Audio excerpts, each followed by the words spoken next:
So ayun guys, good morning, welcome to my short vlog.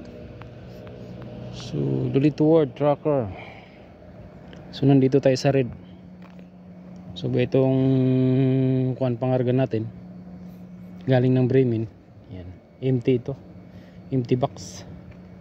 Na-deliver na namin yung dalawang Explorer na dalawa. So hintay na lang namin yung mag-unload.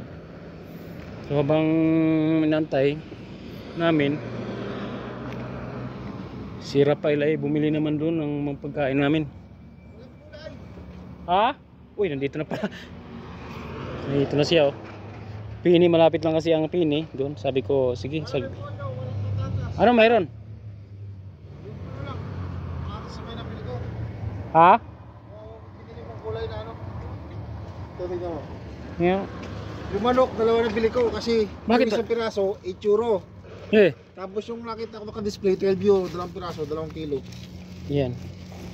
Ito, 12 euro lang. Kaysa doon sa 8 euro, isang piraso. Ah, promo. O bro mo. Ayun, bumili siya ng dalawang manok, itlog, Ito lang tinapay. nabili kong gulay. Okay na yun. Walang ano doon, walang carrots. May carrots doon, naka-plastic ng malaki. Okay na yun. Tapos repolyo, wala. Ang malaga may makain pa. May bigas naman dyan marami. Sinulat ko na yung manok, tama lang ano. Oo, tama lang yun. Kasi So, menos na yun eh. so ayun. Yung Yung mali-display. shirt, oo. Tayo na lang natin.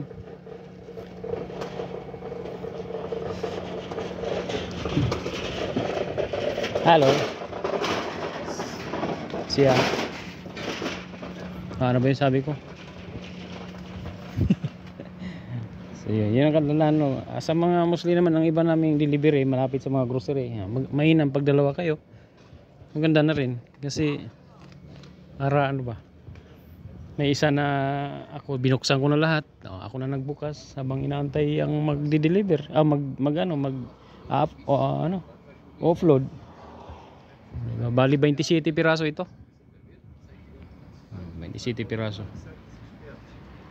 Okay, yun lang. Short video siyempre para mayroon tayong activity sa ating YouTube.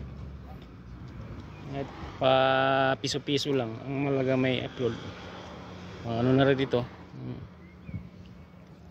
Pang bili-bili na mga ginamos, bagoong, alamang. So, yan sa ano na yan, toilet yan, toilet. Okay.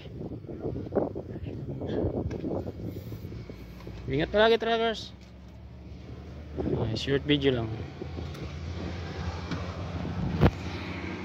Don't forget to follow and subscribe my YouTube channel by Dulito World Tracker. See you around.